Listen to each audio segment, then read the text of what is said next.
الحمد لله رب العالمين والصلاة والسلام على سيد الأنبياء والمرسلين وعلى آله وصحبه أجمعين. قال الله تعالى في القرآن المجيد والفرقان الحميد: وأطيعوا الله وأطيعوا الرسول. وقال النبي صلى الله عليه وسلم: من أحدث في أمرنا هذا ما ليس منه فهو رد، أو كما قال عليه الصلاة والسلام. زه یوار بیا پښتنو سپینو مسلمانانو ورونو ستای په خدمت کې حاضري لرم. د تحفظ عقاید علماء دیوبند ضلع د علماو ترجمانی په حیثیت ستای په مخ کې یو څو خبرې د عبدالخالق سیفي په باره کې اږدم. د کافي اوږدې زمانې څخه دغه فتنه راپورته سوې ده. د علماء دیوبند پر نامه باندې د سیاست کوي، د علماء دیوبند پر نامه باندې خوراک چښاک کوي، د علماء دیوبند پر نامه باندې خپلې ټیه لګولې ده، پیسې پر اخلي، هر چم چې پر کوي. والله اعلم. البته دی دیوبندی نه دی چې کم ځای علماء دیوبند د ګمراه کن عقایدو نظریاتو رد کړی دي، د هغې عقیدې پر بنیاد باندې د هغه دیوبندی عالم د دیوبندیت ایستلی دي، او موږ تمام علما وده ته دغه کله چیلنج ورکوو چې ستا چې کم مسائل دي چې دا پر بدعت باندې مشتمل دي، او رسول علیه السلام وایي چې دا زما په دین کې یو سړی نوی کار وکړي ما لیس منه، چې هغه نوي زما په دین کې ما نوي کړی، زما صحابه و نوي کړی، پر هغه باندې اجماع نه وي، فهو رد، دا په دین کې هیڅکله نسي ګرځېدلی، ځکه دین مکمل سوی دی، تام دی، اتم دی. اوس تا ته دا چیلنج دی چې ستا څه مسائل دي، یا عقاید دي، فروعي دي که اصولي دي، چې ته اختلاف پر لري، دغه تمامو مسایلو په باره کې ته د دیوبندیت دعوه کوي، د دیوبندیت قمیص اغوندې د هغوی په لباس کې کار کوي. تا ته چیلنج دی د بانی دارالعلوم دیوبند مولانا قاسم نانتوي رحمه الله تعالی څخه راونیسې تر مولانا یعقوب نانتوي رحمت الله علیه پورې، د هغه څخه راونیسې تر شیخ الهند رحمت الله علیه پورې، د هغه څخه راونیسې شیخ العربي والعجم حضرت سید حسین احمد منیری رحمت الله علیه پورې، د هغه څخه راونیسې تر شیخ انور شاه کشمیری رحمه الله پورې، د هغه څخه راونیسې تر علامه ظفر احمد عثماني، شیخ شبیر احمد عثماني رحمه الله تعالی پورې، مفتی اعظم حضرت مولانا مفتی شفیع صاحب رحمه الله تعالی پورې، تر داوود کراچي تر مدارسو پورې. تا ته چیلنج دی دا ستا عقایدي په دغه زموږ په کتابو کې د یو عالم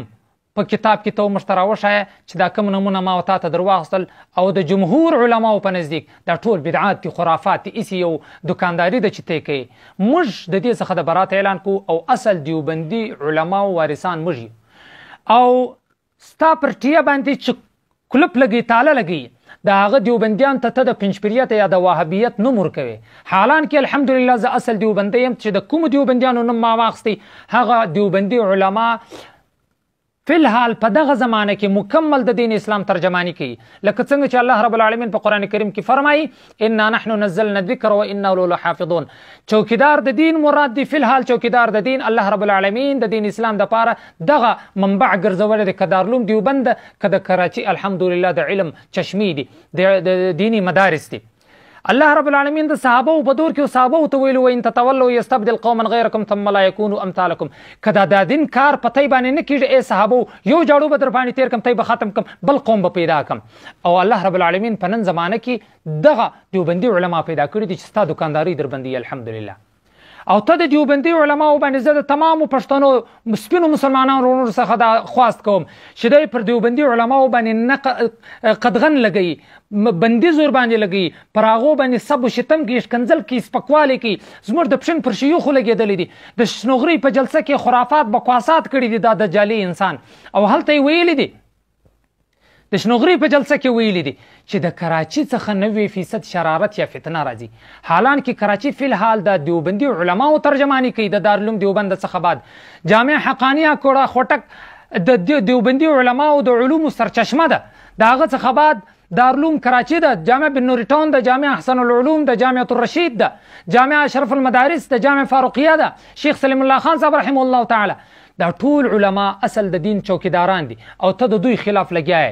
نو ته چې د دوی خلاف لګیای دا صرف او صرف د هغه چغال چم کوي چې د شپې راوځي د چا چرګ غلا کوي، او د سپوږمۍ رڼاوي به ور باندې. نو د 14 سپوږمۍ ته دا چغال غابي، عرب وایي چې عواء الكلب لا يضر القمر، دا ستا غپل دا پر سپوږمۍ باندې هیڅ اثر نه کوي. نو ستا غپل زموږ پر علماو باندې هیڅ اثر نه کوي. ټوټۍ به وشلې ځان به لیونی کې ان شاء الله العزیز څه به لاسته در نسي. دا رقم ډېرې زیاتې فتنې رالې، او یو فتنه به یو تسې او تا به هم موږ په دا خپل سیلاب کې